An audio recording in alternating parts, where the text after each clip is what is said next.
It cut off because for me it says encourage, like the last part is encourage collaborative action and define rules for all sectors. So if you're seeing it as a viewer, potentially what you have to do is like in the Zoom options, you want to put like fit to screen or click 100%. Oh, maybe it is me. Can you all see it? Someone else just wanted to make sure it's not. Oh, it's Susanna. Okay. You can't see it either, Susanna? It's cut off for me at the bottom. Because in mine it shows complete. So that's why I'm thinking like You try full screen. option, if you click 100% or maybe even 75, like you can see like the whole slide itself. View options, fit to window. Mine does fit to window. Yeah. So what happens if you click it to like something smaller? Like one of the percentages. No, I'm at 50 and I can't see it. Oh. All right, we're gonna have to deal with it if we can't change it now. Yeah. All right, go on to the next one. Keep going. Keep going.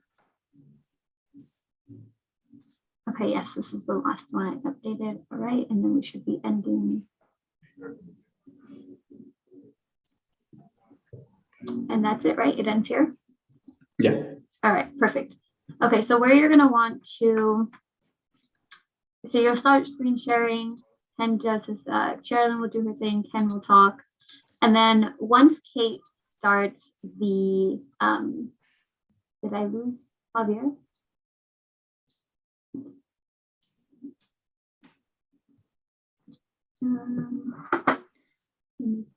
Deanna, maybe I made changes to the wrong slide deck, but the slide that describes the Jamboard activity, the text is wrong. Oh,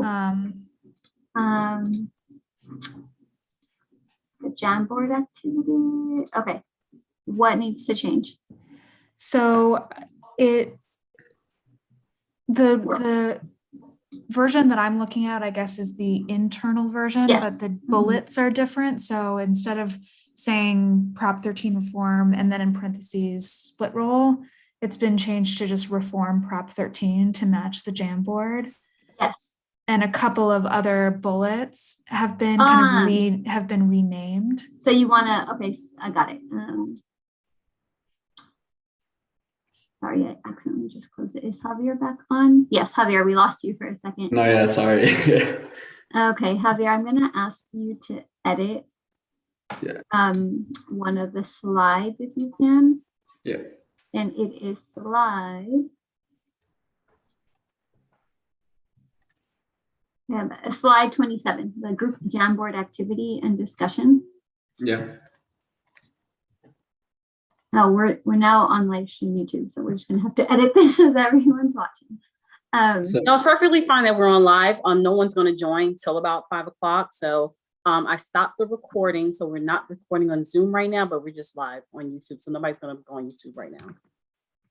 Okay, good. And Javier, I just Slack messaged you the text that should be on there. It's not sorry, on the chat of Zoom. I messaged you what it should say. So it should read reform Prop 13. Yeah, let's see. Just this, right? Yeah, there's all of the ones I messaged you should be those 6 bullet points. Okay, cool. Sorry, Suzanne, I didn't see that they changed on the Jamboard. That's okay. Oh, no way. Sorry. Okay, so Are there other edits that needed to be done? No, just this. So is that right, Susanna? Yes, that's perfect. Okay. Thank you. Oh, thank goodness. Okay. All right, we're good to go. So you're going to want to stop sharing screen once Kate starts the hearing from you slide. So scroll up. Right there. Slide 10.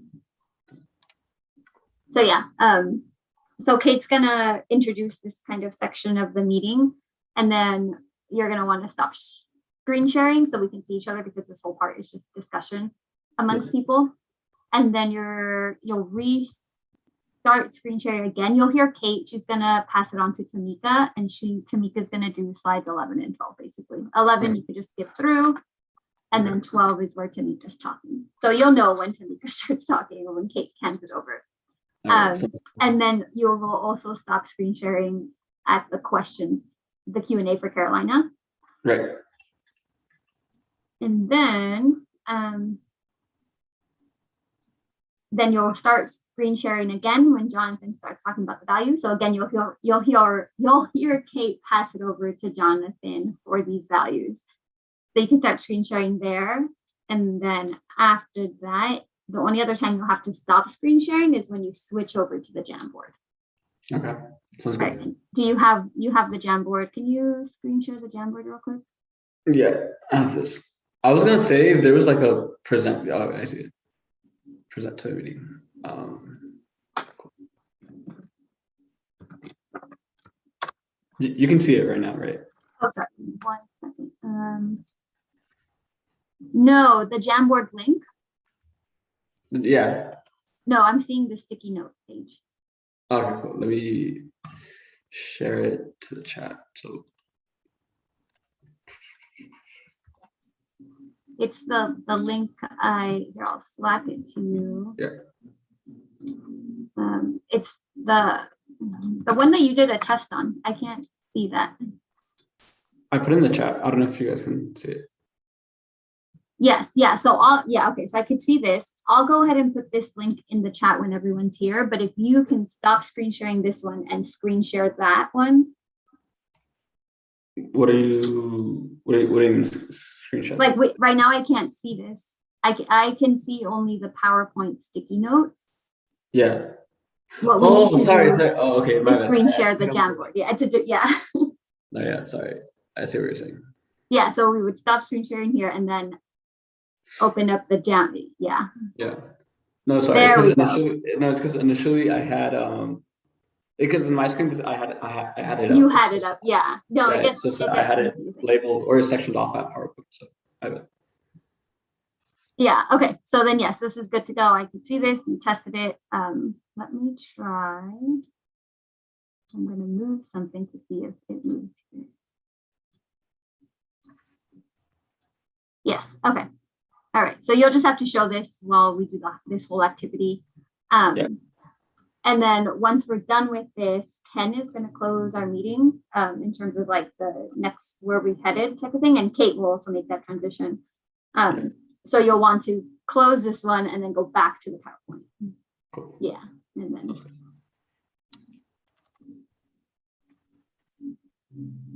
There we go. And then it would be on the timeline slide, slide 28.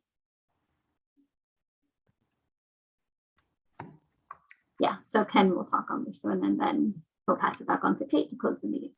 All right. Any questions? Not from me. Yeah, so pretty much stop sharing here, right? Not here. Yeah, not here. No, this is Susanna talking. Stop sharing let Kate get through the instructions. And then when she starts kind of saying Jamboard, I'll put the link in the chat. You can stop sharing this and share the Jamboard one. Sounds good. Okay. So it's pretty simple, but also things can it's good to run through these things. All right. Anything we're missing, Nahima? No, I think we are all good. I also have YouTube pulled up on my phone, so it's streaming very well. So we're good on that end. Okay. And Javier, just so you know, I might have my camera off, but that's just because I'm doing a bunch of stuff, paying attention and taking notes and whatnot. So feel free to text me if anything comes up. I'll text you when it's a good pause time, just to make sure everything's good on your end. Cool. And I think that's it. Sounds good. We did ask, people know that you're managing the slide deck, so they should say next slide. Yeah, that's actually what I was going to say. I was going to say, like, that'd be just helpful. They should. Carolina will, she's presenting. The co-chairs Sherilyn has 2 slides and Jonathan only has 1. So in that case, you'll just like hear the transition and obviously know when to go next, but like everyone else is pretty good at it. So saying next slide. Ken is great at it. Everyone's used to it. Just don't be surprised if there's like a slight pause. It's because they're forgetting to say next slide and we're not mind readers. So okay.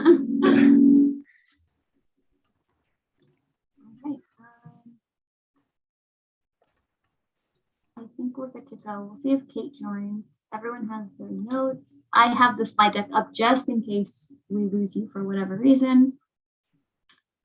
And that's it. Sounds good.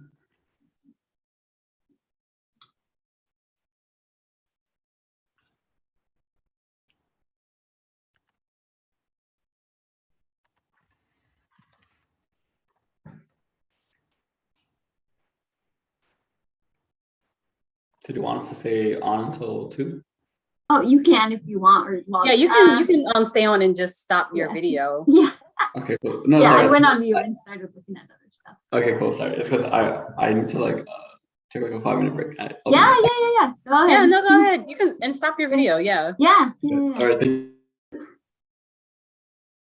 All right, Nahima, how's the YouTube stuff? YouTube is good. We are up and running. I'll have it live streaming from my laptop, and then I will also have it live stream. Well, not live stream, but I'll also watch it from my phone to make sure that it's still going. There is a slight delay on YouTube, so that's fine. That's not gonna cause a problem. But other than that, we're good. All right. I can also open it up, I guess. Yeah, I would do it on my iPad, but I have no idea what my iPad is. Oh, here it goes. Whoops. I'll have it open as another tab since I'm not screen sharing anything. Oh, I could see myself. This is weird.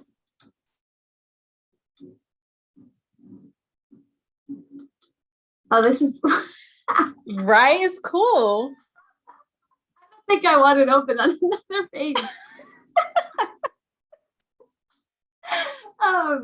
I was gonna have it open just in case we get like emails from someone saying they can't access it or they lost it or right, which is good, which will be handy because you never know who might.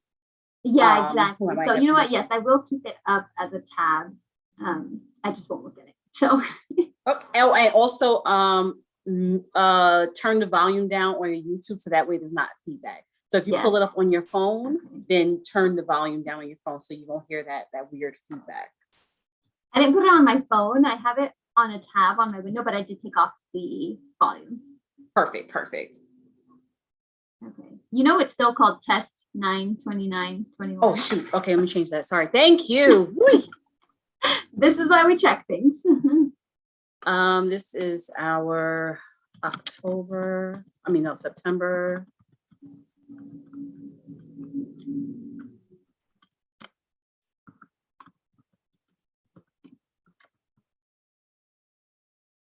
Let's see.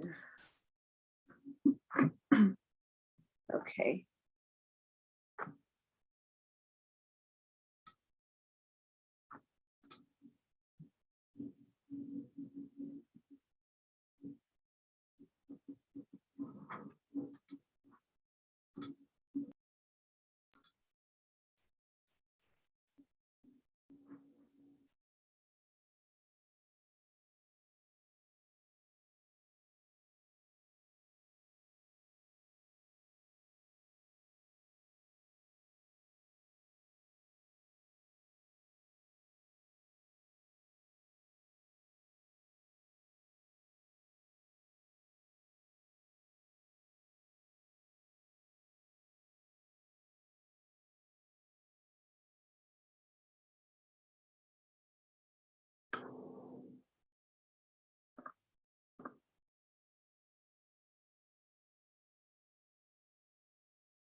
Okay, it says September RIC steering monthly RIC steering committee monthly meeting. So we're good to go.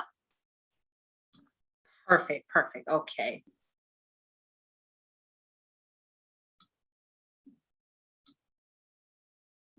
Okay, I think we're good.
Hey there.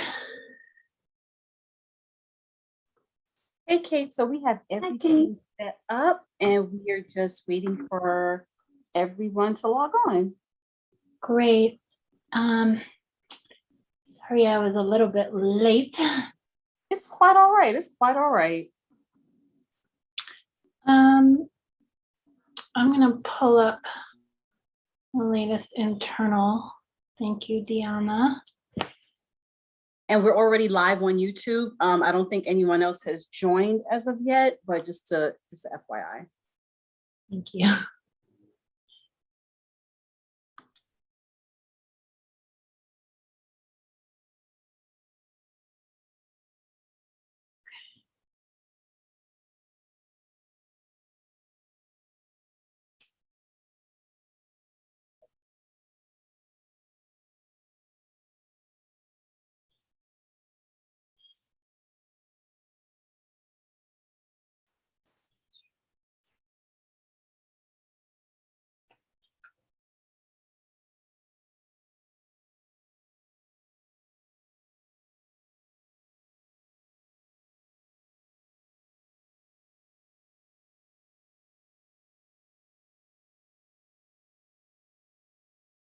Okay.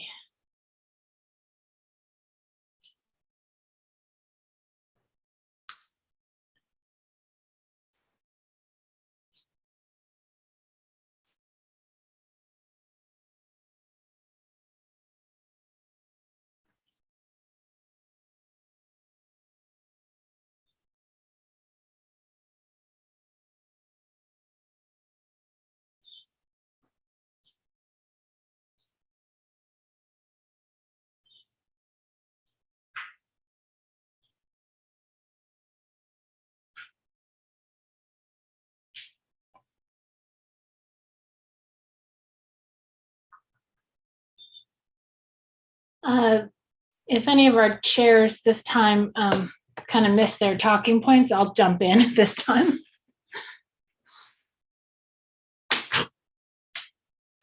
Last time they didn't do that and we missed some key things. So I can be the backup, chair's backup.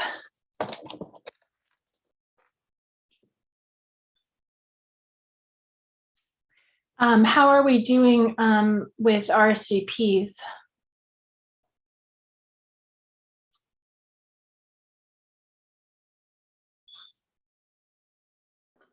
I'm sorry, I'm trying to pull up YouTube. Sorry, Kate. Yeah, not ignoring you. Got a last request for the meeting materials. Give me 1 second. And I was trying to pull it up on my iPad. Hold on. You asked for RSVPs. Give me 1 second. Just a number, just to get an idea.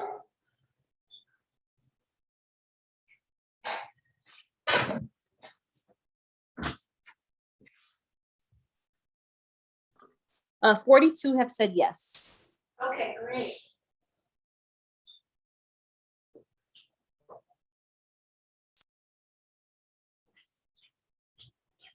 That's a good number.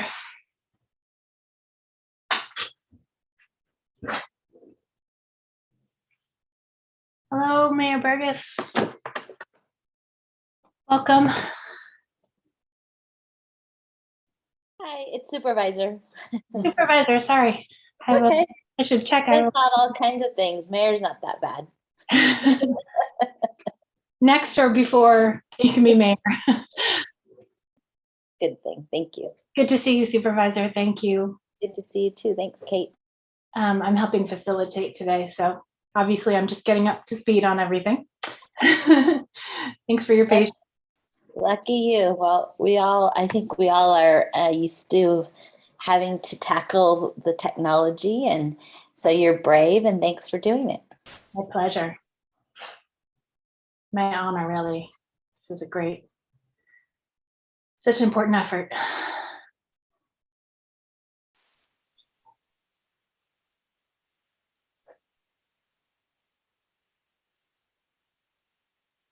Good to see you, Supervisor Canape. It's Gail. Hey, Gail, how are you? Good. How are you, sir? Doing well, doing well. Good to see you. See you too. Just want to give everyone the heads up that we are currently live on YouTube. So if you want to get up and get yourself some refreshments or anything, feel free to mute your mic and your video, and you can come back and unmute yourself.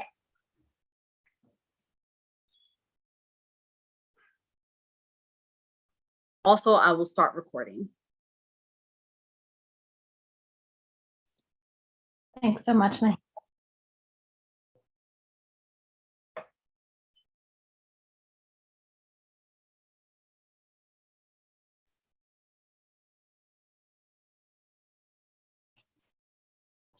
Hey, Brad. Nice to see you.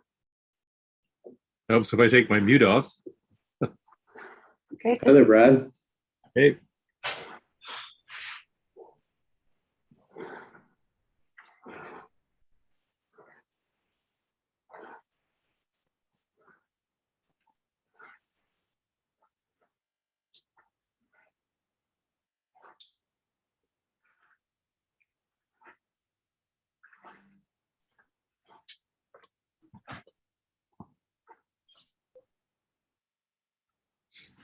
Hi, Sherilyn.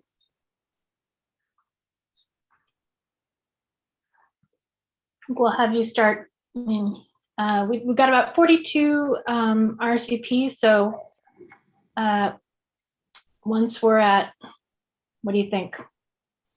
30, we should probably get started. Okay. Yeah, I'll just give it a few more minutes and then I'll get started.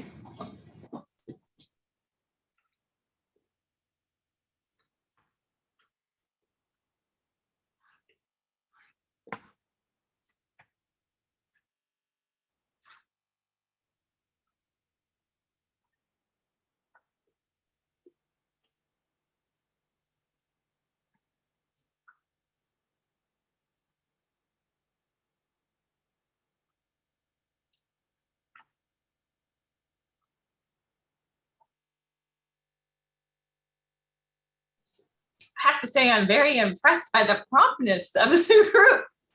That I was getting on it like a little before 2 and be fine, and a whole bunch of people are here. So we will just wait a few more minutes and then we will get started. Welcome everybody to the steering committee meeting for the Regional Impact Council.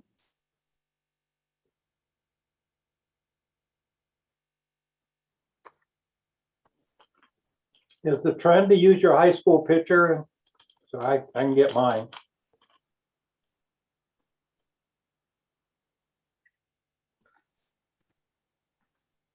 Supervisor, that was some great shade to kick off our our meeting here.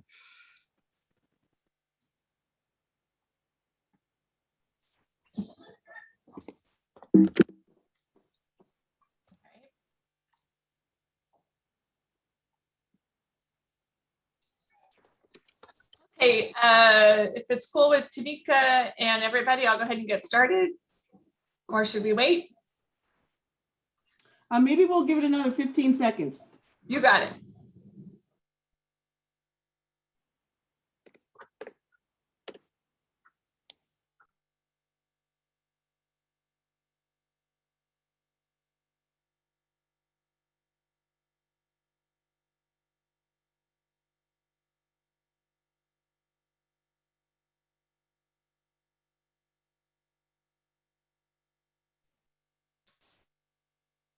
Okay, I think that's probably been 15 seconds. I'm gonna go ahead and get started.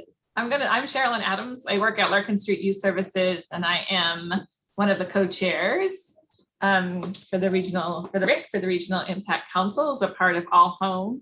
So super excited that all of you are joining us. It has been a minute since the steering committee has met.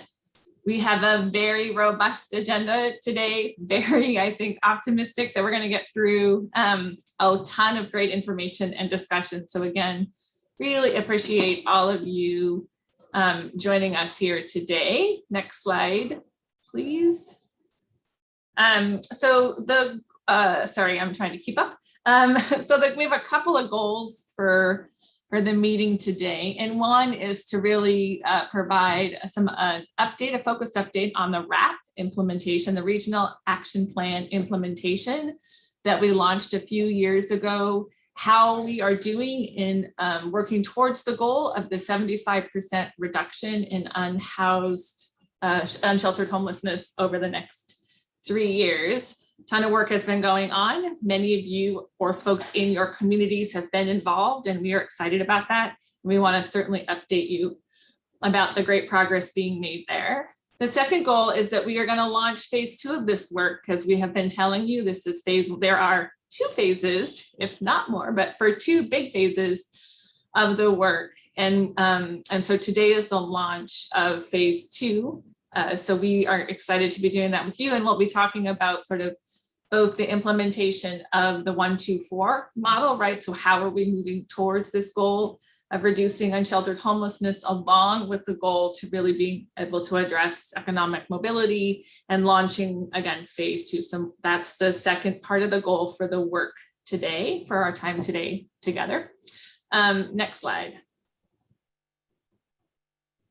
All right, so this is the agenda, as you can see, which I just sort of went through. We're going to go over the RAP, and then we're going to talk about building the platform for change. We're going to talk about some of our values. We're going to get a great presentation on the labor market. Before we head though into our agenda, I do want to recognize that there are some great new members of the steering committee.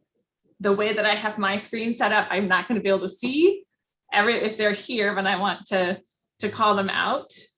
So new members include Judith Bell, the Chief Impact Officer of the San Francisco Foundation, Ian Winters, Executive Director of the Northern California Land Trust, Gina Dalma, Executive Vice President for Community Action, Policy and Strategy, Silicon Valley Community Foundation, Emily Webb, VP of External Affairs with Sutter Health, David Canham with SEIU, Carla Javits, the CEO of REDF, and Bijan Naharner, sure I said that wrong, deep apologies, U.S. State and Local Government Affairs Manager with Salesforce, and Anu, a consultant and engagement with consultant around community engagement and public policy. So welcome all of our new members to the steering committee.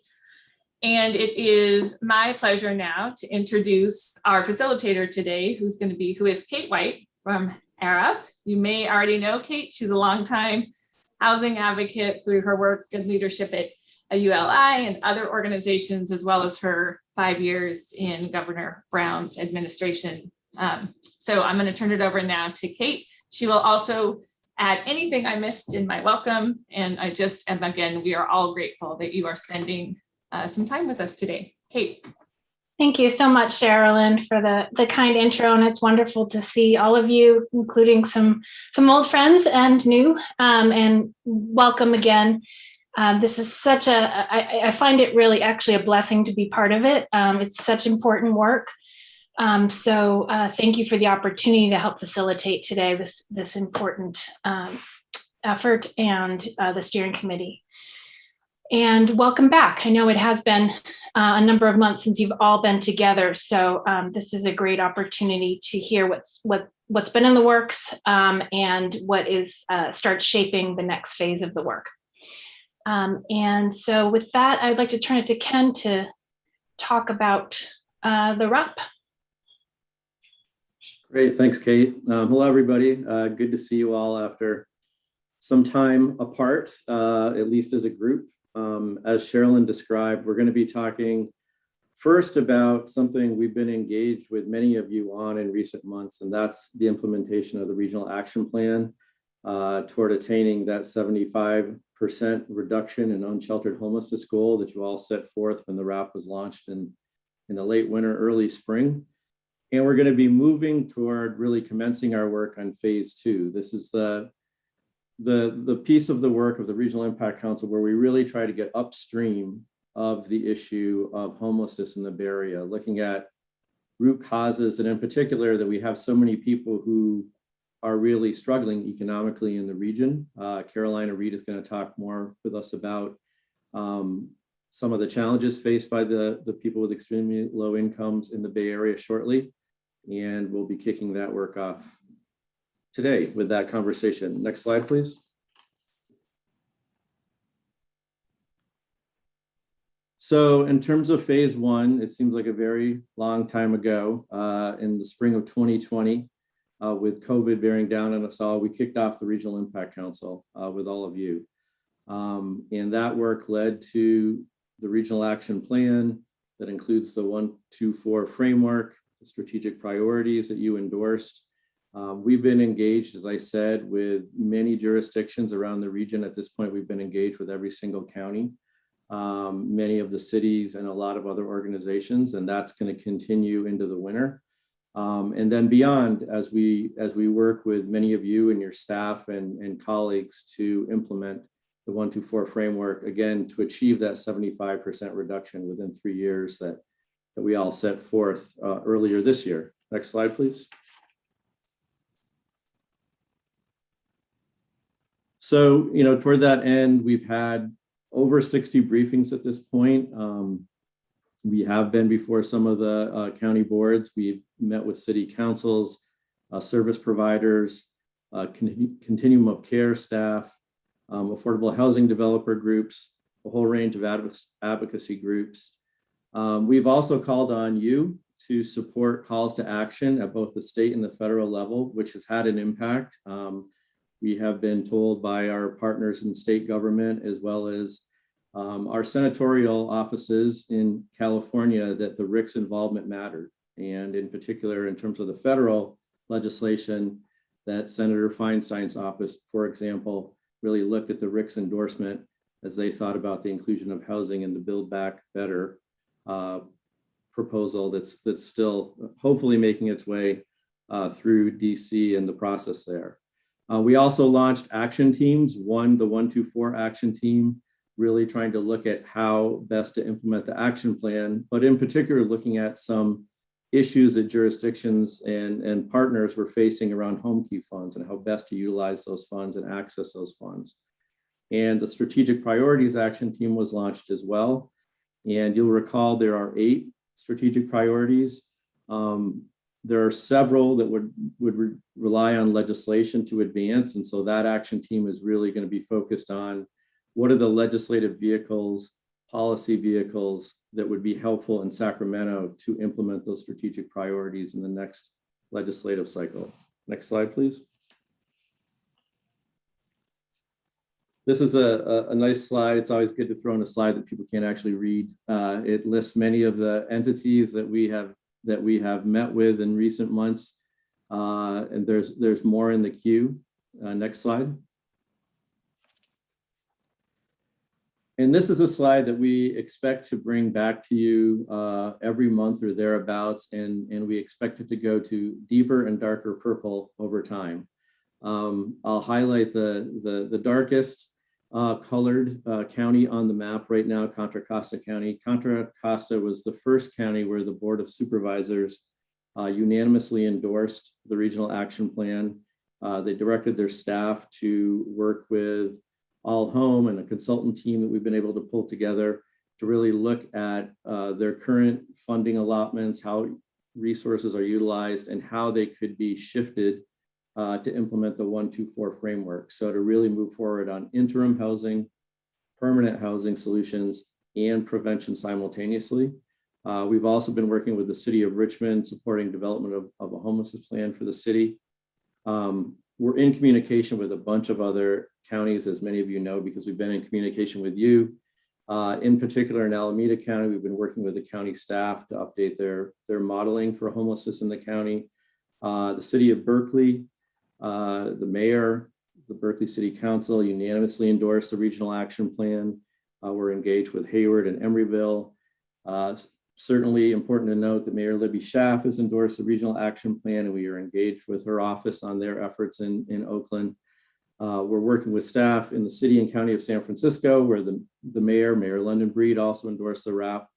And we're working with other counties as well. We've got Napa County and Solano County in the queue, and we hope to be moving forward with Sonoma and Marin shortly.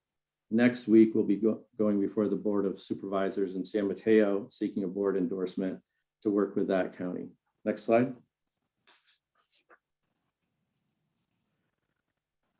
So in terms of the strategic priority, as I mentioned some of this already, you will recall that at the very beginning of the process back in the spring of 2020, when COVID was on everyone's mind, the first priority that the technical committee put forward and that the steering committee endorsed or supported was to ensure that people who had been moved into shelter-in-place housing during the pandemic would not be returned to the streets.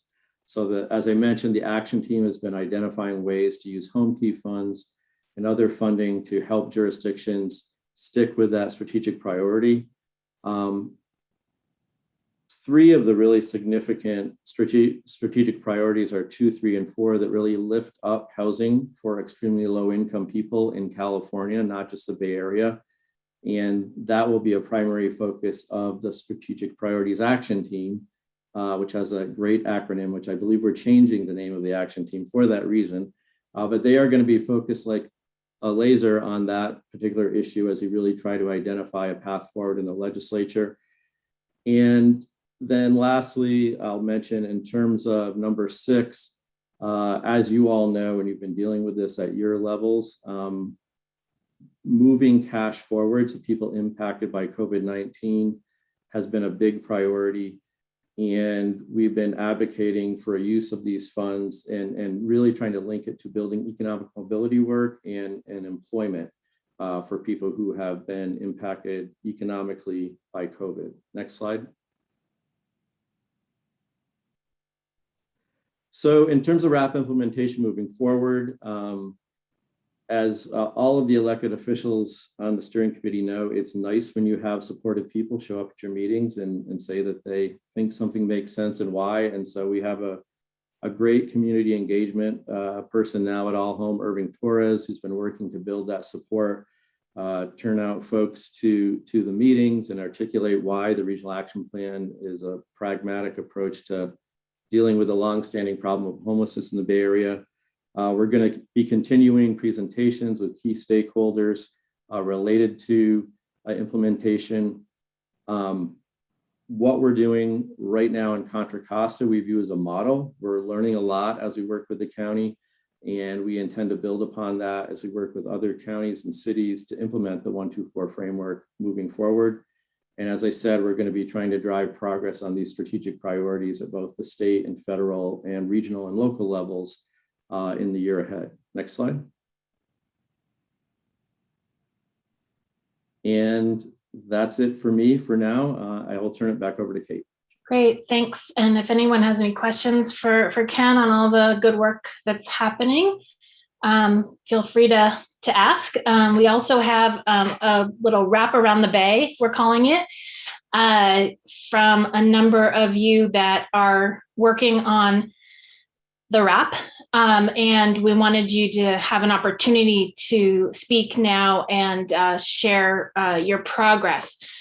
So I did want to start with Contra Costa County because Supervisor Burgess is the first one up, as you saw on our map.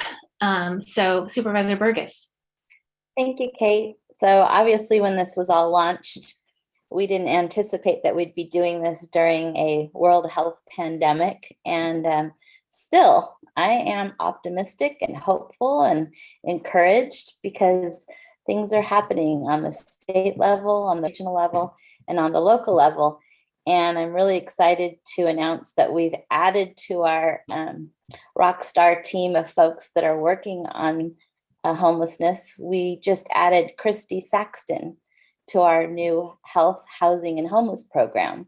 She's our coordinator for health, housing, homelessness program. And she's going to be working with Lavana Martin, who's not going away. She's just promoted to deputy director of our health department.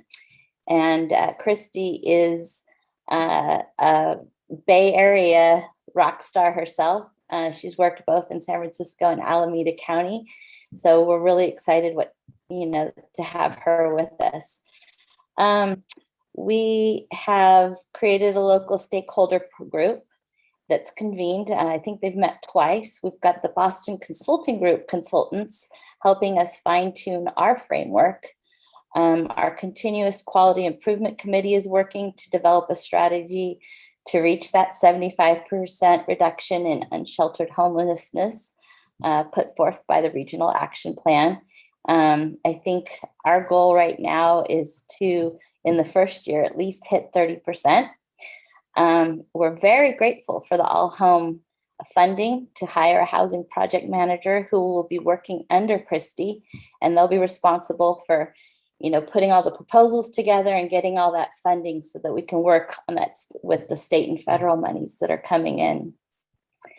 Contra Costa is also looking at how to tackle these homeless strategy, have some strategies for tackling homelessness. And we passed a 50-cent sales tax measure last year. And so our Measure X committee did receive presentations on some of those strategies, including what we're working on. And I'm hopeful and wouldn't be surprised if some of those things are possibly funded through the Measure X money. That will be determined in the next probably month or so. And I'm encouraged also because I've been able to hear from our cities and local officials that are following what we're doing here. And so that's my update. Wonderful, thank you. Mayor Schaaf? Great, thanks. And it is, I feel like I'm seeing a lot of old friends, like now is All Home. So All Home, you have a great way of collecting the best people. It has been just an absolute thrill to see All Homes work with Alameda County.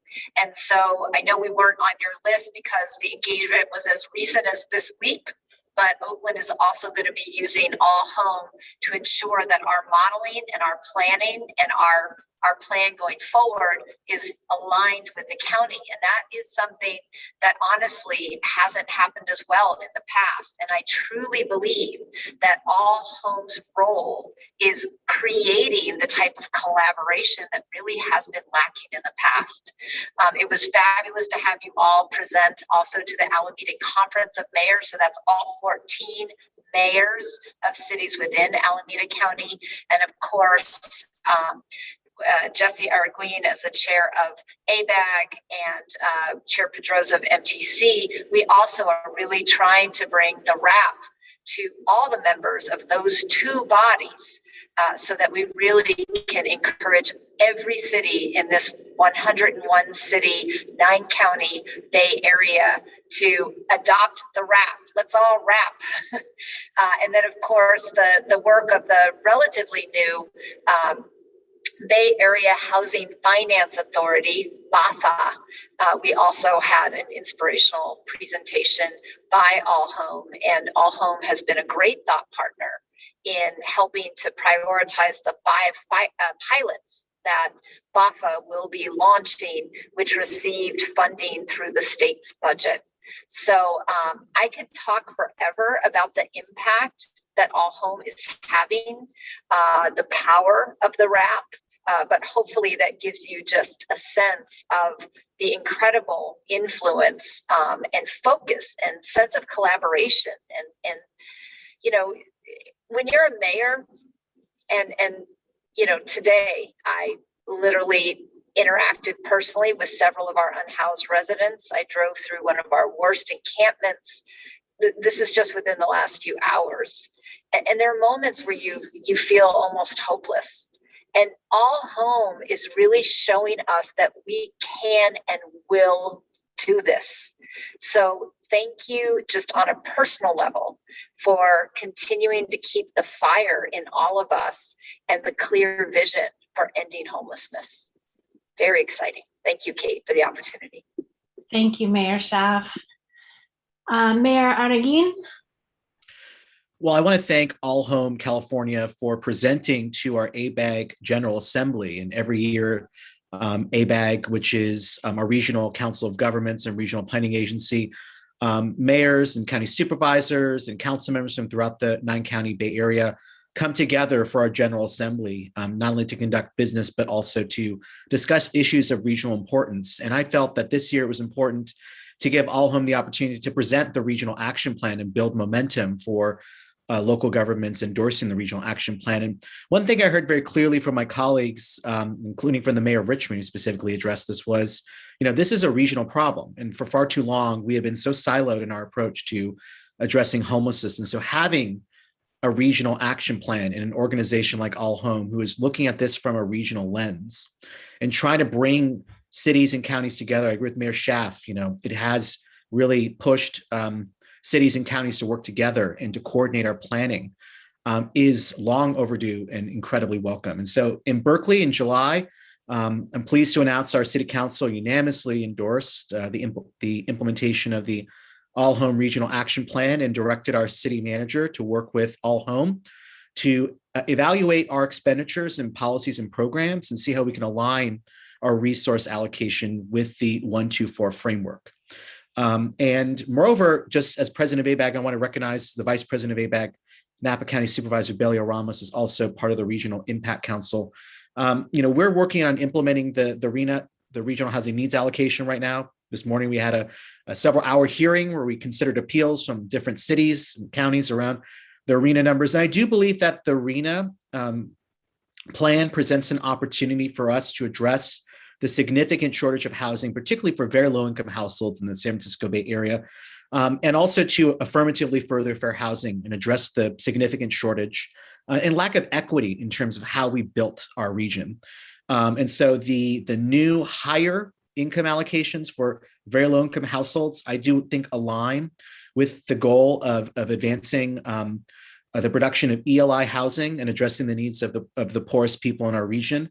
And local governments will have to update their housing elements to account for these increased targets. And lastly, as Mayor Schaaf said, the Bay Area Housing Financing Authority, BAFA, thanks to the state, Assemblymember Chu, now City Attorney Chu, for helping us get $20 million to help launch BAFA and launch 5 pilot programs, including a pilot program that we're really excited to work with All Home on, which is to develop a regional homelessness prevention system. And with the eviction moratorium about to expire, any day now, and many households facing extreme insecurity, we think the partnership with All Home to implement this regional homelessness prevention system can be really key. So that's my update. Thanks. Wonderful. Thank you for your leadership, Mayor Adagin. And I wanted to call on Anu Natarajan, who's with Facebook now, as we saw in the chat. Thank you, Kate. It's wonderful to see so many folks that I've worked with for many, many years. So we've been busy on chat saying hello to each other. So thank you, All Home, for bringing us all together. So I have a really quick update on our community housing fund, which was allocated for extremely low-income households. And this is in partnership with the Base Future family of loan funds. The pot of money is $500 million to be used by 2025 to protect the most vulnerable residents now and into the future. So out of the 500 million, the Base Future Fund itself is 350 million, and Facebook's Community Housing Fund is $150 million. And that is to support projects with at least 20% of its tenants at ELI. So it's meant for use in the 5 counties of Bay Area: Santa Clara, San Mateo, San Francisco, Contra Costa, and Alameda. Our fund manager is local, the RIC Bay Area, and our partners are the Bay's Future, of course, RIC Bay Area Destination Home, who's been critical in putting this partnership together. So our hope was that we would get to fund at least 5 projects by the end of the year. This was launched last year. And the good news is we've gotten to 5 projects already. So we've closed on 5 projects. Quickly, the projects are Lighthouse at Grace in San Jose, the developer's first community housing, and the project is 91 units of newly constructed housing with 50% dedicated to supportive ELI. There's 3 other projects in Santa Clara County, including Mid-Penn Housing, which I'm sure Matt will talk about, and 1 project in Union City in Alameda County. The pipeline that we have is fairly robust.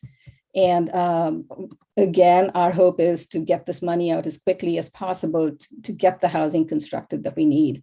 And the structure of the fund, of course, was put together by input from a lot of different partners, including All Home. So thank you for the partnership. And as we launch the second set of funding, we'll make sure that we stay connected and get input from all of you. Wonderful, thank you. Matt Franklin? Great. Thank you, Kate. Can you hear me? Yeah. Yeah, okay, great. Thank you. So for those of you who don't know, Mid-Penn Housing is a mission-based affordable housing developer, owner, and manager and provider of resident services in 11 counties in the San Francisco and Monterey Bay Area. The piece I would highlight as far as our alignment with the regional action plan is to highlight some provisions in our Mid-Penn's new 5-year strategic plan that we issued this year. The biggest kind of stake in the ground that we put out there was that our goal in the 5 years was to create 3,000 new affordable apartment homes, and that very specifically that 40% or more of those homes would serve extremely low income or formerly homeless households. We think this is in keeping with, and frankly, responsive to many of our most important local city and county partners. Many of you who are on the phone, if you look at how the city of Oakland is allocating their funds, Mayor Liccardo has a specific policy around this deep income targeting. Supervisor Chavez, Measure A in Santa Clara County kind of led the way with a very pronounced aggressive statement around deep targeting of the use of their Measure A bond funds. County of San Mateo, Mayor Breed and how they allocate funds. I really believe there's a consensus building at the local level around deep targeting of affordable housing resources towards the ELI and homeless population. I was asked to highlight some of the barriers. The biggest barrier, I'm a developer, I'm going to talk about money, is the other pieces of the money. And it's really the state and federal sources that are allocated through the treasurer's office and by the governor's team. They've chosen a very different route. They're prioritizing production. So in order to get more production, they're funding deals outside the Bay Area. Our share of credits has gone from about 35% to about 16 or 17%. They're favoring deals that have much higher income targeting and in fact have raised all the requirements on income targeting to get access to the funds. The last round of tax credits, the big cities in the Bay Area, San Francisco, Oakland, and San Jose, were 0 for 14 in their projects because of this mismatch in targeting. And a lot of the deals that are getting done in the Bay Area are kind of in the outer reaches of the Bay Area, where there, of course there are needs, but where costs are lower. So that's still our biggest challenge. I think, a lot of you on the phone have been part of advocacy on this question to try to engage in this policy discussion at the state level. I think we're being heard. So in the governor's budget, he had a one-time fund of $1.75 billion specifically for deeply targeted, what they call high benefit shovel-ready developments. And I believe that's in part a direct outcome of advocacy of All Home and a lot of folks on this call. Mayor Schaaf, Mayor Liccardo, Mayor Breed were big parts of this, and other county officials weighed in too. So I think we're being heard. That's a one-time fund. I think the Bay Area is going to benefit disproportionately from that fund, so that's good news. We're not the only one, Mid-Penn, who I think is eager to do this deeply targeted work in the Bay Area, and so this is the challenge ahead of us because the system hasn't changed. There's a one-time fund to try to alleviate the balance here a little bit, but the allocation of the resources at the state is still not in line, in my view, with the needs of the Bay Area or with the priorities that frankly the political leaders of the Bay Area have set in affordable housing. But we're proud of our 40% commitment. And as Anu mentioned, we're staying very aggressive to build a pipeline with that targeting because we think it's the right thing and we think we're going to prevail ultimately to get alignment with the state. And the Facebook Fund with Destination Home, with LISC, Corporation for Supportive Housing and others was extremely helpful. We were able to buy a incredibly valuable 1.5 acre site in Sunnyvale, probably the hottest commercial real estate market in the country, incredibly competitive market, 12 bids on this piece of land. So their product's very nimble. It's below market, 2% interest rate. It's fantastic. We bought a couple parcels like that in Santa Clara County. We're, I think, about to buy one in Fremont, right near the Warm Springs BART station, similar size and amount. And so we're moving forward. Thanks so much. Let's see, we've got, I'm going to open it up. We have a few more minutes for the wrap around the Bay. So if other people have updates on their progress on the 124 strategy, things that they've progressed over the last few months, that would be great to hear. I think, Amy, did you want to weigh in here? Yeah, great. Thank you so much. And Matt, thank you so much for covering a lot of material. So, and doing that so well, so I don't have to. Well, NPH is a really proud and close partner with All Home and pretty much everything that we do, which is fantastic. And we love All Home so much that we convened. We did 5 briefings. Thank you to Ken and Tamika for attending all of them with our board and around the region and with advocates, to ensure that we are entirely aligned with our affordable housing advocacy, our homeless prevention, homeless solutions advocacy, and to also hear deeply from practitioners around the region about what is it going to take to grow the pipeline of permanent supportive housing, and to lean in much farther into the work about ensuring that everybody has a home in the region. Those were great convenings, and one of the working groups that we have that has been led by a number of our members and their operations side teams, the COOs and the resident services directors, has been this permanent supportive housing working group that we are supporting.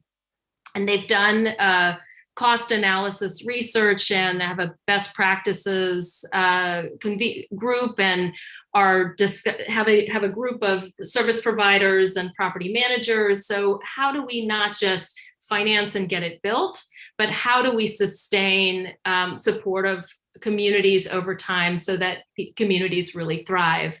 And the barriers and impediments that are out there, which Matt alluded to, are just the lack of operating dollars and service dollars. That, if we're lucky and fortunate enough to be able to build the properties, we need to have the services and operations, that those funding sources tied to those properties for more than just a couple of years, because people don't, those service needs don't go away. And when those properties are committed to housing people with special needs or high needs or homeless communities, we need to make sure that the operations and services are sustained over time. So that's a really critical piece. We want to make sure that resident service providers are paid well and we're able to retain staff over time, and that the ratios are the right amount of ratios so that communities aren't overwhelmed, and that there really are the right amount of services.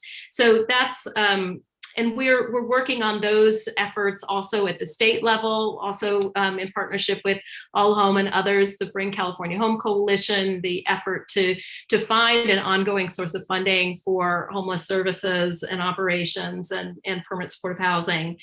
As Matt also mentioned about, or actually I think you did, our federal advocacy, with our regulatory challenges of it being so competitive with credits and bonds, we really need to keep pushing hard at the state level around changing the rules to benefit the high benefit projects rather than just focusing on cost efficiency and race to the bottom. And we also need to open up more credits and bonds at the federal level and ensure rental assistance at the federal level. So we have a sign-on letter that we're closing out. You have just about a half an hour to sign on and join the 550 or so people that have already signed on. We kicked it off at our conference on Friday, and it'll go to Pelosi and Feinstein and Padilla to send strong the message of our top priorities for affordable housing and homeless solutions in the federal package, the budget reconciliation. So please feel free.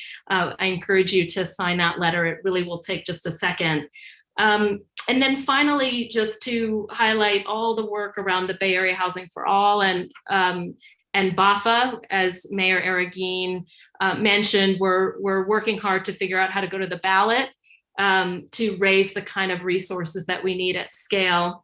And finally, we have an initiative where we're also working closely with All Home around shifting the narrative and Hearts and Minds public information campaign that you will hear a lot more about as that evolves. So thank you. And I'll check your chat for the link. Thanks, Amy. Thank you so much. Anyone else want to jump in? We have a few more minutes on this item before we move into kind of phase 2. But any other progress or success stories to share as of late? Okay. Don't think I see anyone.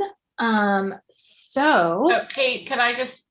Yeah. So I just want to say that a big win on the youth housing side in the state budget is the set aside for say housing for capital acquisition and operations within the home key fund. So I just don't want anybody on this screen to forget that young people experience homelessness. Part of how we get to 75% reduction is young people, and there's opportunities at the state for funding for your communities to purchase housing or shelter for young people. Don't forget to do that. All right, thanks. I think it's a win. That's why I'm bringing it up. Great. Thank you, Sherilyn. Okay, a couple hands have gone up since I said there wasn't anybody. So Diana, ready? Thank you so much. I will make this quick. So I'm really proud of the work that Redwood City and San Mateo County are doing. And so I wanted to lift them up because through a land exchange that Redwood City and the county just approved this week, 240 units of transitional housing will be built, navigational housing will be built.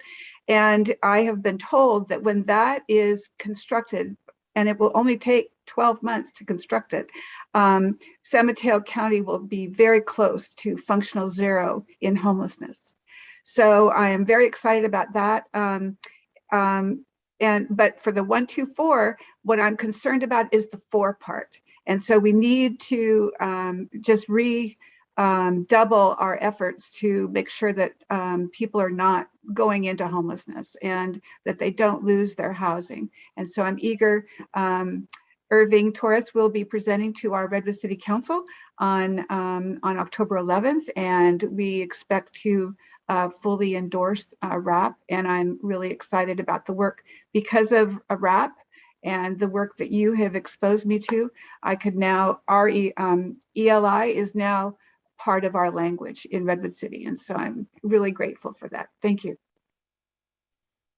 Thank you so much. I've got Ian Winters and then Jen Loving.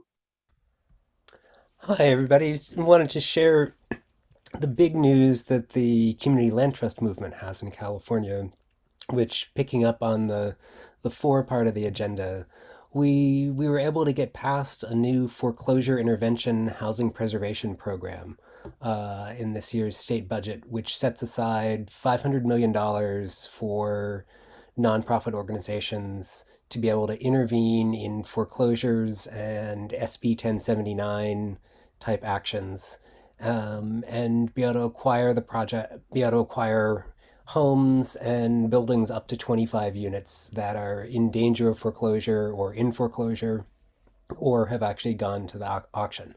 And so that is winding its way through the new program development process at HCD, but something that we're looking to have out and working on the ground as soon as we possibly can. So we may be reaching out to you for help encouraging HCD to also help it be implemented sooner than later, because it's a tremendous pot of money to be able to go and help intervene in foreclosures where there's tenants where we know that they're likely to be displaced if the foreclosure goes through. Thank you, Ian. Jen Loving. Hey, everybody. I wasn't sure who was going to give the Santa Clara update, but I can do it. We have an existing community plan that has really aggressive targets. And so we report out against the plan that has been endorsed by all of the jurisdictions here. We've permanently housed almost 5,000 people in the last 18 months. I'd say permanent supportive housing, especially because of Measure A. Thank you, Cindy. Remains our chief strategy. We have 35 projects that are in development, or maybe 36. Matt, I don't know if your one was 36, by the way. Thank you. And the Community Housing Fund has been a huge help in us leveraging these public dollars with Measure A. So we've just been so thrilled to get to work on that with you.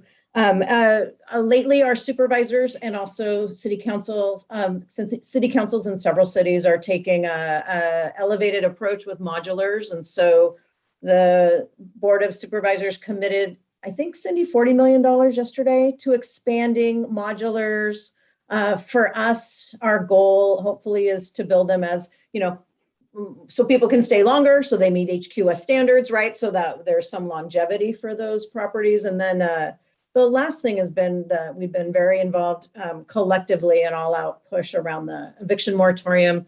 I think we've provided $60 million or so of cash aid to about 18,000 households. All our focus is always extremely low income households.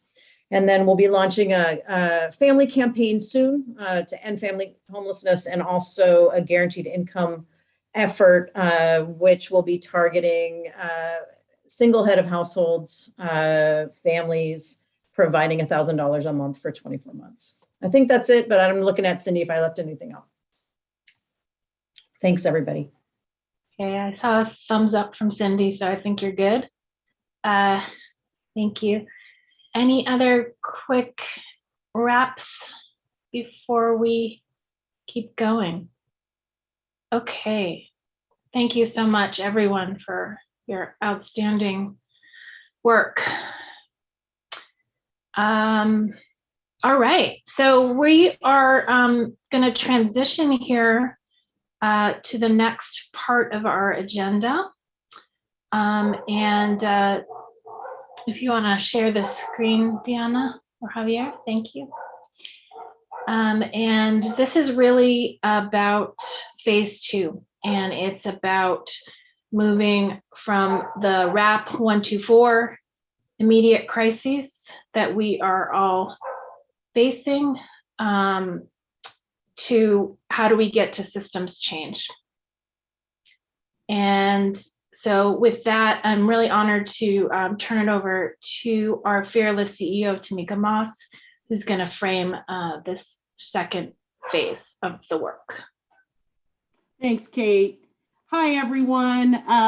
Before I frame up phase 2, I would love to just invite us to take a breath and acknowledge the tremendous amount of work that is happening in the Bay Area to address this crisis. And as I was listening to everyone provide updates and information about what their communities are doing, as much as it's a love fest about all of us doing this work together, I am so inspired that it is possible, and that being able to knit our efforts together within the Regional Impact Council and through the RAP and the community efforts that are going on, I wanted to take a moment of pause for the gratitude that I'm feeling in this moment and acknowledge that we cannot do this without each and every one of you and your continued support of the regional work, but the hard ass work that you are doing at home. So I just want to give that context before I transition us into phase 2. So as you've heard so far, so much of our work is making sure that we meet our goals around the 75% reduction in unsheltered homelessness. And that is really because this committee and our technical committee recognize the urgency of now. And through the pandemic and what we knew before the pandemic, our brothers and sisters on the street cannot wait until we build enough permanent housing in order to act now to figure out how to bring folks indoors and transition people into permanent housing. And so phase 1 is really about that. Phase 1 does not stop, but in order to make sure that we do not continue to, we often use the metaphor, see the tip of the iceberg in our communities, where the 35,000 people on our streets represent, and that number we know has grown, is not the future, not increasing over time, because we're not focusing on the economic, health, and social needs of people with extremely low incomes in our region. And so that really is the impetus for phase 2. It's the thrive part of our agenda. We don't want folks in our region just sustaining in poverty. We actually want people who are working hard every day, who are figuring out the cycles of poverty that they have been stuck in, to thrive in our region. And I know that with all of the intent, resources, and appetite that we have for the change work ahead, we can do that. And so that's what we're launching today. And I have the distinct pleasure of introducing one of our favorite collaborators and partners in crime in this work, Carolina Reed, who is the associate professor at Cal in the Department of City and Regional Planning. Carolina has been able to provide us so much support in helping us recognize who are most at risk of housing insecurity and homelessness. And through her research and partnership, we really have our work grounded in data. We do not want to have a subjective look at this work. We actually want to ground it in data and research so that we can build the solutions that are durable and lasting. So Carolina, the stage is yours. Thank you all so much. Thank you so much. And thank you, Tamika, for that lovely introduction. It is such a pleasure to work with All Home. And like you, I am just inspired by all the report outs and what is happening, and inspired by how much money both the state and local governments are putting towards, and philanthropy are putting towards this problem.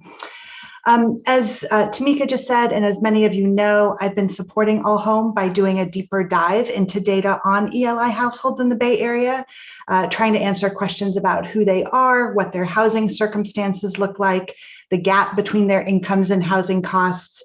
And I've presented at this meeting in the past on the housing side of the equation. Today, I'm going to really focus on the income side to help set the stage for phase 2 of All Home's work and this sort of question of how do we get people out of poverty and to thriving. Next slide, please. Another one, please. Just first to orient everyone, pre-COVID, we estimate that about 17% of households in the 9-county Bay Area are ELI. This means that their household income is 30% of the area median income of the county in which they live, adjusted for family size. So we do account for differences in household composition. The threshold for area median incomes varies dramatically across the Bay Area. For example, for an ELI family of 4 in San Francisco and San Jose, the threshold is about $48,000. In Napa, Sonoma, it's closer to $30,000. But on average, these households are earning $17,000 a year, which is well below a living wage in the Bay Area. It's also important to note that not all ELI households are the same or face the same housing insecurity. Approximately 18% of ELI households in the Bay Area are older homeowners. Their majority are non-Hispanic white, they're income poor, but they're asset rich. They own their home outright, and they're unlikely to be at risk of experiencing homelessness. But the majority of ELI households are renters who are severely cost burdened.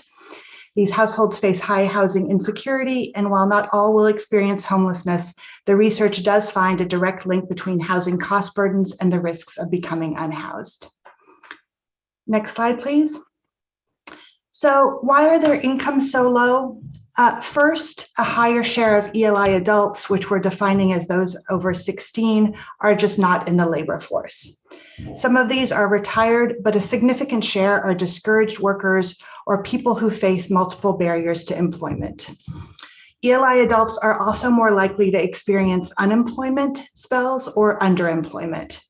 For these households, access to a robust social safety net is crucial to remaining housed. And I think guaranteed income programs, as we've been discussing, are an important component of that sort of puzzle of how to support these households. That said, almost half of adults living in ELI households are employed, but are trapped in lower wage jobs. 43% of ELI workers work more than 40 hours a week. Next slide, please.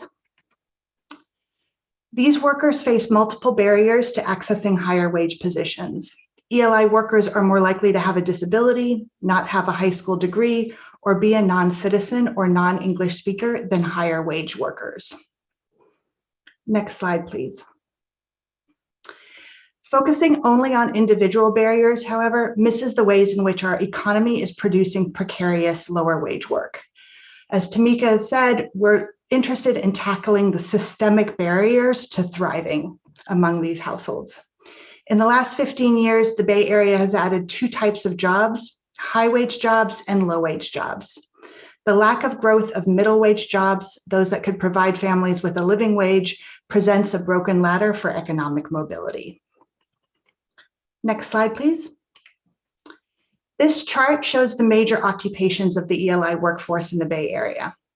These lower wage jobs are characterized by high instability and poor working conditions. Only 1 in 3 ELI workers in the Bay Area has employer provided health insurance, compared to about 80% of higher wage workers. Wages for these jobs have also remained flat over the last 20 years, and they provide limited pathways to higher paying work. Even at the higher minimum wages in California at $15 an hour, a household is still likely to be ELI at about $31,000 a year. A recent study found that workers in these lower wage occupations are more likely to become unemployed or leave the labor force than to move up the job ladder over a 1-year period. Next slide, please. Racial disparities among the ELI population are also a function of systemic racism in the labor market. In the Bay Area, Black and Hispanic workers are disproportionately represented among the ELI workforce. Next slide, please. Although it's too early to know the long-term implications, there is concern that COVID will exacerbate the labor market challenges facing ELI workforce. The industries with the highest concentration of ELI workers are also those that are lagging in the recovery. Next slide.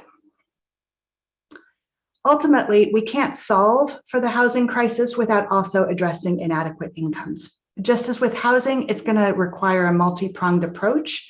In this slide, we've posed some questions around guiding and thinking about how all homes should target phase 2, thinking about how do we reimagine the safety net system to better support ELI individuals and households, how do we transform the labor market to ensure that all jobs provide a living wage and benefits, and how do we connect ELI households to economic mobility pathways and opportunities to build wealth. Thank you. I'll stop there and open it up for questions and discussion. Great. Thank you, Carolina. We do have a few minutes and happy to get questions, take questions. I think this is really important framing before we move into a little Jamboard activity. When we're going to start looking at solutions, it's really important to understand the problem. Professor Reed has given us a good sense of the latest data on the ELI population in the Bay Area. But any questions or clarifications? Yeah, if I could. Carla's hand. Yeah, Carla. Yeah, just a quick, fantastic, so exciting to see this research and this focus. I just was wondering, how did you go deeper into ELI and housing? Like, where are the people in this ELI community living now? Is it owned by MidPenn? Is it owned by public housing? You know, where are they living, and kind of anything about the precariousness of current living situations, besides obviously income and. Yeah, so that's a terrific question. So first, this is the basis for a longer report that we've been pulling together for All Home that's going to be available to all of you in the next couple of weeks, that also digs into the housing characteristics and a lot deeper in both the demographics, the labor market, household composition, and housing. I will say that our data systems don't allow us to perfectly match the data that we have on ELI households with who is living in MATS properties. I provide some estimates of how many ELI households in the Bay Area have access to a housing voucher, are living in a low-income housing tax credit unit, and or are in a unit that has rent control. But it's not perfect, and so we don't know exactly what that match is. And I can't say if we targeted LIHTC properties with these kinds of services, we would be reaching these workers. Thank you.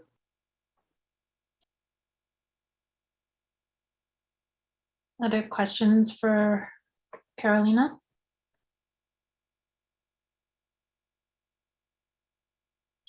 Okay. All right, you're ready? Start taking on some of these systems change. I'd like to turn over to one of our co-chairs, Jonathan Fern, to talk about remind us of our values before we get into the framework. Thanks, Kate. Appreciate it. Thanks, everybody. Good to see everybody back again. So yeah, before we really start digging into kind of our phase 2 work and really start concentrating on building this platform for change, we do want to just reiterate our goal.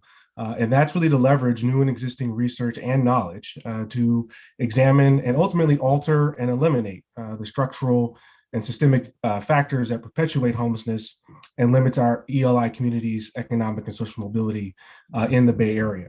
And so to guide us in reaching that goal, we've designed some values. And as you see here, and these values have been discussed amongst us as the co-chairs, with all home staff, as well as the technical committee and some of the working groups. And we really see these values as being interconnected and self-reinforcing. And first and foremost, we want this work to center on the lived experience of people experiencing homelessness and with extremely low incomes. So people center is our core value, and wrapped around them are 5 other values, which I'll just talk about briefly here.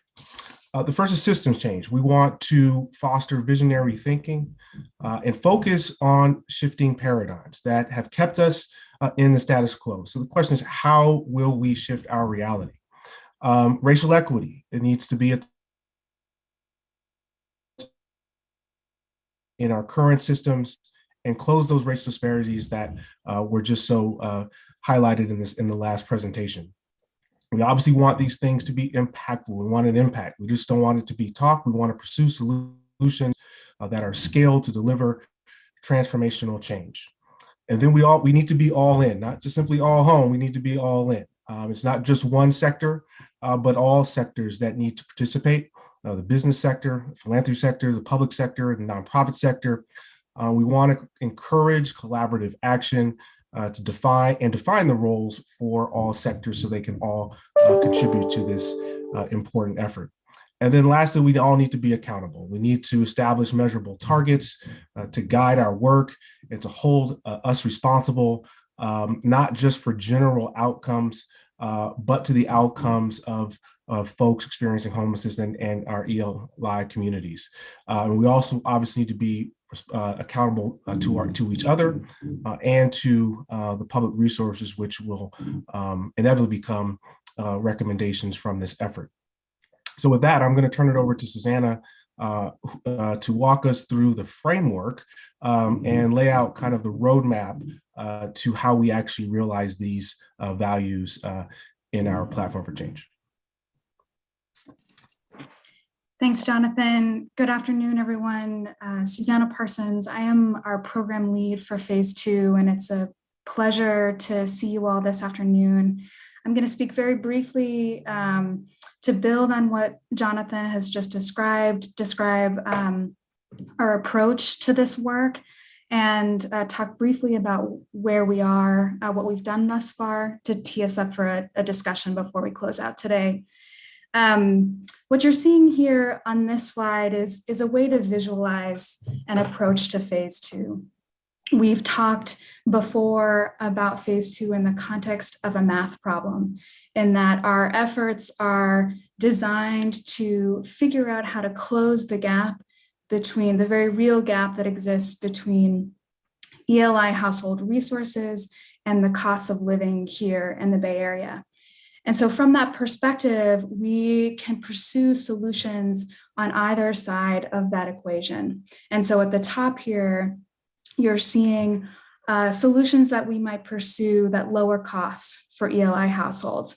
And those solutions might live within the realm of housing, solutions related to lowering the cost of housing for ELI households, expediting and increasing the supply of affordable housing. But that's not the only cost driver that we know exists. And so there's openness and room to explore solutions related to other cost drivers that exist for ELI households. And then on the bottom side of the equation, there's a whole universe of solutions that we could explore related to raising incomes and increasing resources for ELI households. And so what you're seeing here are 3 categories of work that we've started on in this process. A category of work related to economic security. How do we provide more stability, make better use of the safety net that exists, and transform the safety net to better serve ELI people?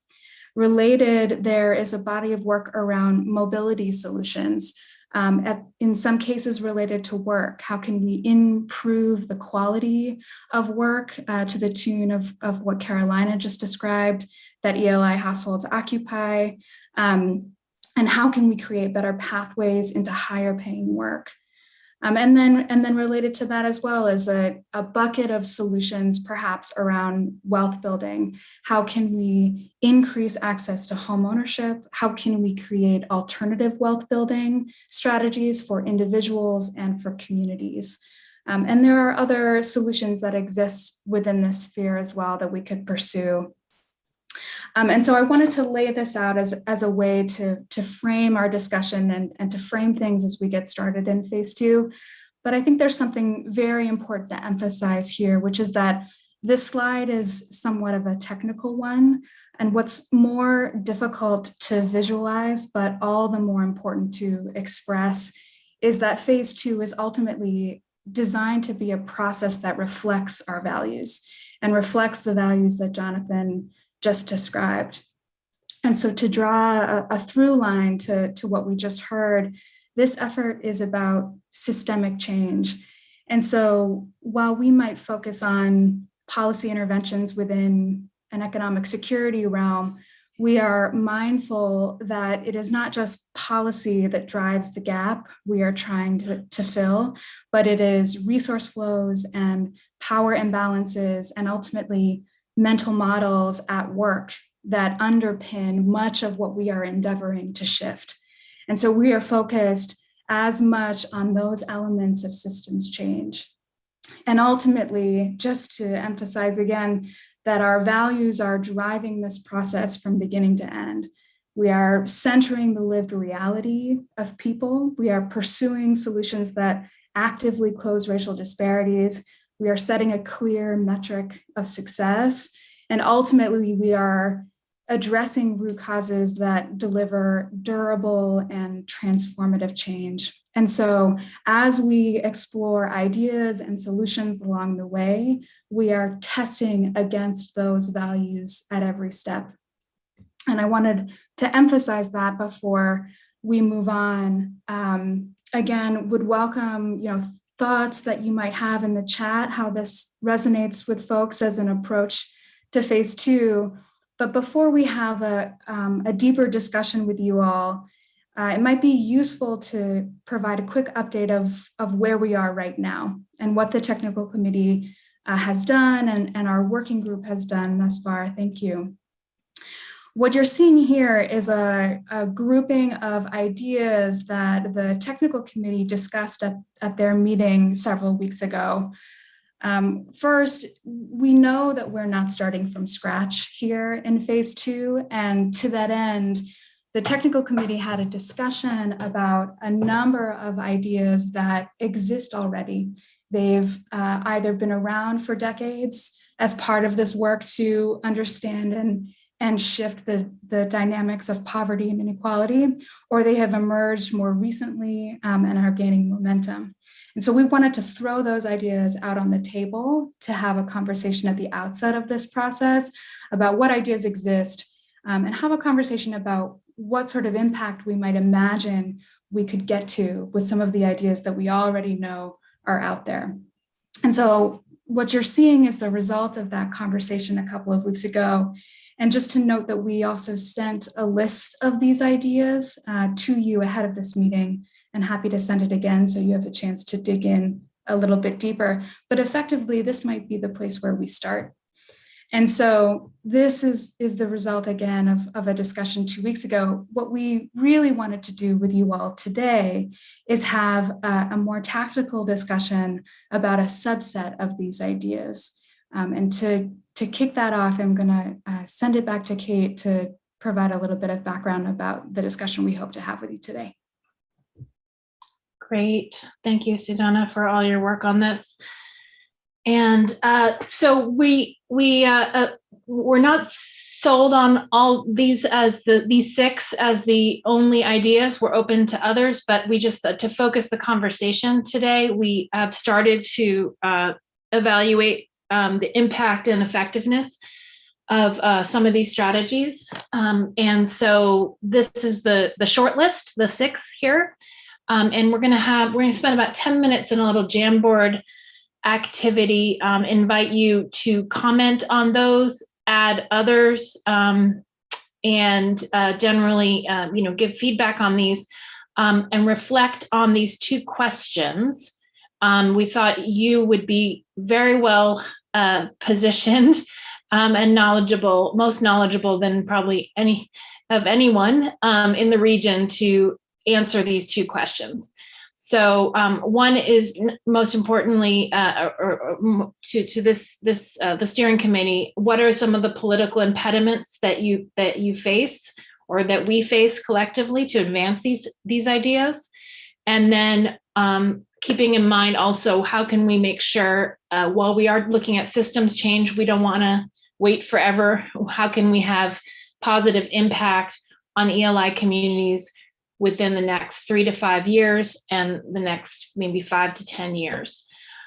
So those are the 2 sets of questions for you. The Jamboard is a link to it is in the chat. We'll also put it on the screen in a moment. It's hopefully a lot of you have experience with this, but it's pretty simple. You can add sticky notes. There's an icon in the left sidebar that you click on to add a sticky note. You can write your thoughts, and then you can keep doing that. So we'll spend about 10 minutes. We'll do 5 minutes just quiet working time, and then maybe 5 minutes reflecting. So before we do that, I don't know, Tamika, if you wanted to say anything else. There's been some comments from Mayor Schaaf, and I don't know if you want to respond to those or. No, I mean, I think we can get started. I do see that Mayor Schaaf asked why increasing the minimum wage wasn't on this list.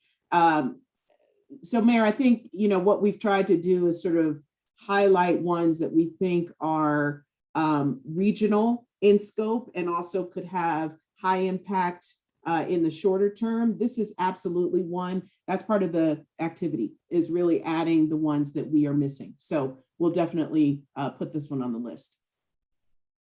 Great. So let's share the Jamboard. Oh, you can open it up. If you want to engage with it, there's a link in the chat, and we'll also share it on the screen. So love to get your responses, and you can also add on the left, there's options to add sticky notes. Somebody's already on it. So I'm going to give you a few minutes of quiet time to just to do this exercise.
And if anyone has questions about the first 6 that we put up I think they're fairly self-explanatory, but happy to answer those questions on what that means to reform Prop 13, create regional fund for support of housing services.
Great.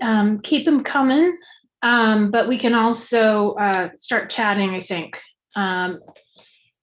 So let's, if there were other major ideas that weren't sort of captured in the 6, does anybody want to speak to them? I think minimum wage already came up.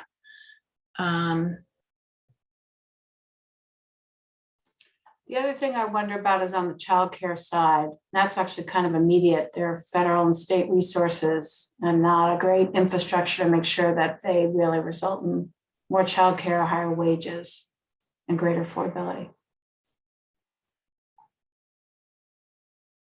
Thank you, Judith.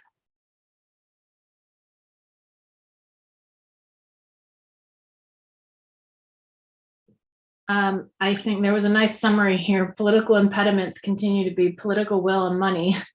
Seems like that's a good summary for so much of this, so many of these strategies. On Prop 13 reform, we tried that a couple years ago, but need to overcome opposition.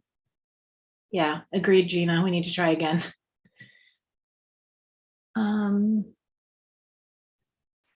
Kate, could you say a little bit more about the modern day works progress administration?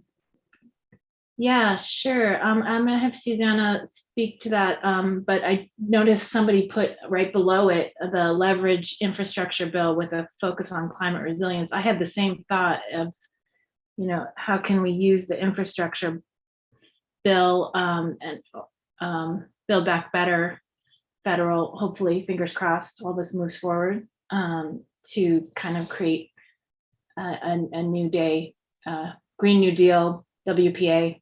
But Susanna, I don't know if you wanted to speak to that anymore.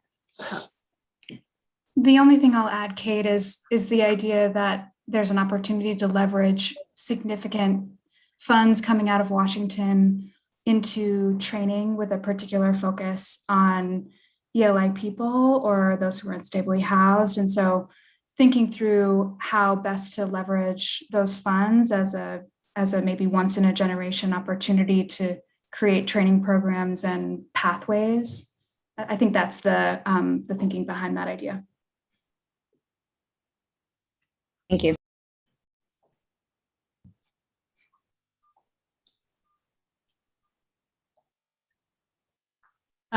Would anyone else like to jump in on some of their comments? I see Brad's This hand is up. Brad. The on Prop 13, there's a narrower reform that some people may be aware of. There is a loophole in Prop 13 that allows people to cheat when they transfer property.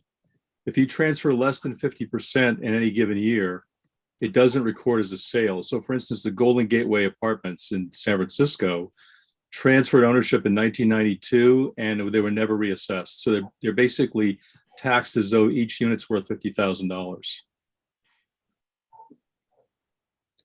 The city of San Francisco in that one deal has probably lost $50 million in revenue. And if we earmarked half of that for housing, it might get legislators more interested in actually doing the reform.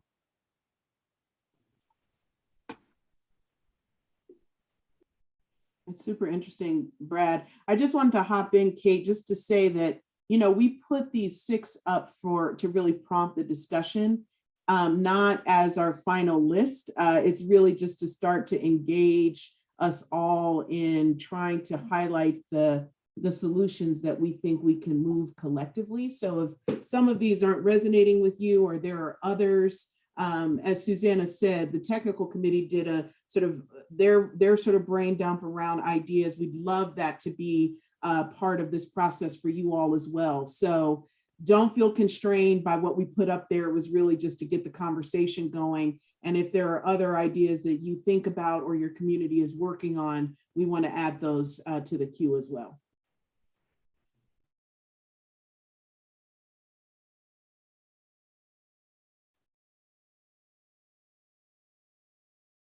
And Brad, I saw in the comments, in the chat, you also mentioned other non-housing costs, being such a burden on ELI households. So it's not just about on the top part of Susanna's gap graph, it's also other costs besides housing.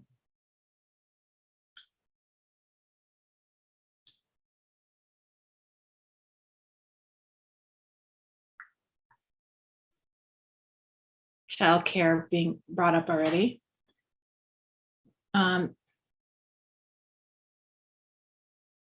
Anything else, any political insight from this group? I think in terms of moving any of these forward, what do you think might be possible in the next, couple of years? Or not possible?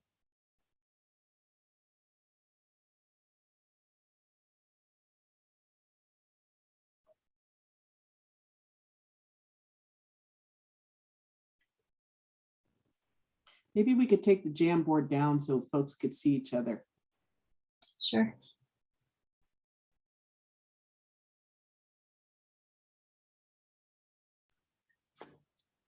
I just put a link in the chat to a really good article about that loophole I was talking about in Prop 13 and what it's costing us. Thank you, Brad. Any other thoughts on where we should be focusing systems change energy as a all homes team coalition?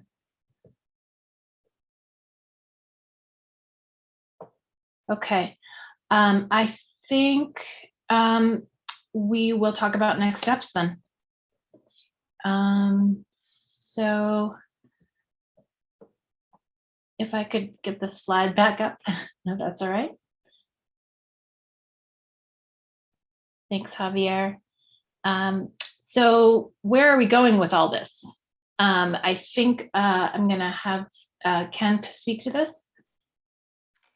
Yeah, thanks, Kate. So just looking at this slide, as we mentioned at the outset, phase one, we're well underway with you implementing the regional action plan that you built and launched earlier this year.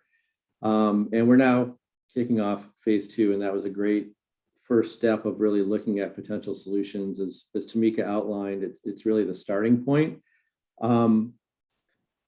We're going to be, looking at solutions. We're going to be testing them. We're going to be bringing them back to you. We're going to be getting input from both the technical committee where a lot of work will happen. We've also formed a phase two working group of some of the subject matter experts who joined the Regional Impact Council because of phase two, who'll be taking a deeper dive into specific issues and hopefully helping us out with some of the research and analysis that needs to happen.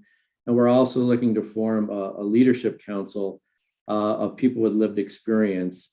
And I think that's an important way to think about the work going forward. You've all been involved in big regional efforts before. I've worked with many of you on those efforts. This is the first effort that I'm aware of in the region that is really focused on people with extremely low incomes. And I think one way to think about this is that, as Carolina mentioned at the outset, and Tamika did as well, we're talking about nearly 1 million people. If these 1 million people were a city, they would be one of our biggest cities. And we think there are a couple of things that need to happen through this process. One is that we collectively shift, and given the wrap around the bay discussion earlier in the meeting, I think it's certainly possible. We shift the way that people think about poor people in this region, and that they really need to thrive if a region like ours is going to fully thrive. And also that we don't want this to be an effort where we're just throwing good solutions up against the wall and, well, that'll be good and that would be good.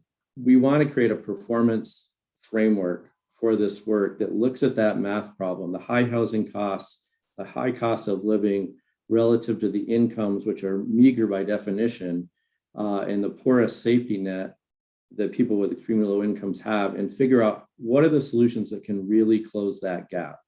How do we measure them? How do we bring costs down where we can? How do we bring incomes up where we can? How do we make sure the safety net is there for the folks who absolutely need a safety net?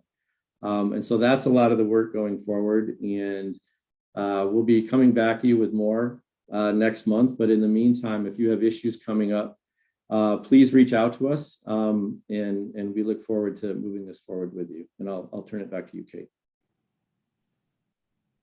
Great. Thank you, Ken. So just to wrap up here, next steps. First, on the RAP implementation, you've heard from the All Home staff probably already quite a bit, and you heard the Wrap Around the Bay. There's been a lot of engagement, but if you want a presentation, if you have questions about collaborating, and in your jurisdiction, you can contact Diana Orozco. Here's her email. And secondly, on the phase two strategies that we started discussion with today, there's going to be, as Ken mentioned, a round of evaluation of those strategies, and also a lot of research and further development of them. Susanna Parsons is leading that, so please ping her for suggestions, ideas, and questions. And then finally, there is a lot happening on the legislative front, and all staff is already leaning on you, and will continue to do so in terms of call to actions.